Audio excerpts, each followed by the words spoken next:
What's your take on what we're seeing so far, Arlene?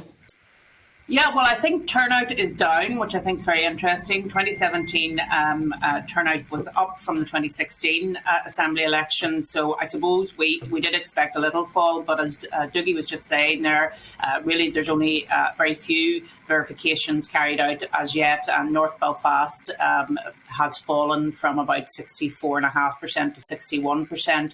In terms of turnout. Will that make a difference? We'll have to wait and see, because as I've been saying all along, the first 4 seats are usually we're able to identify those pretty quickly.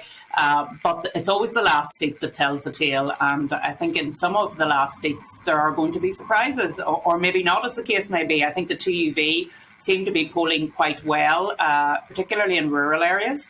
And the Alliance Party are going to make gains of that, there is no doubt. They had 8 seats in the last 90-member Assembly, and I think they'll be in double figures after this Assembly election result is over. Where do you think this leaves kind of unionism, in the sense that, unionism has been quite strong because, frankly, the DUP have been quite strong over the last couple of decades or so, but there's been a real fracturing, or at least there feels there's been a fracturing of the unionist vote at this election. And that's not necessarily even to traditionally pro-unionist parties. And I think there's a lot of unionist voters who may well have voted for the Alliance Party this time round.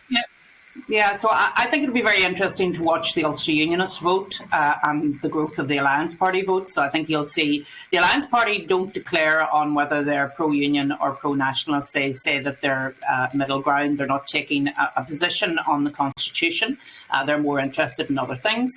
So therefore, people who are nationalists may be voting for the Alliance Party. People who are unionists will be voting for the Alliance Party. So even in places like West Tyrone, which you will know very well, Darren, you could see a surge of alliance in West Tyrone. And that's because the Ulster Unionist Party put in place a man who wasn't from the area, who had been a senator in the Republic of Ireland, also had been a president of the Ulster Farmers Union, but has gone down very badly with the usual traditional Ulster Unionist voters in West Tyrone. So you may see the Alliance Party picking up on that.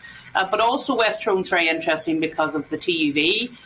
They have a man standing who used to be a DUP councillor and who is now a TUV candidate. And he's very well liked. He's originally from Castlejerg. And you will see him polling quite well as well. So this is a very interesting election. And I think that we will know more probably about tea time tonight what the shape of the new Assembly will look like. And just, Arlene, very, very quickly and finally, if you can, obviously the reason this matters for everyone else in the UK is because this is going to have a big impact, isn't it, on the Northern Ireland Protocol, about potentially the government in Stormont, about whether the executive happens again. But also that feeds, of course, into the UK's relationships with the EU. This could be a very, very crucial couple of weeks coming up.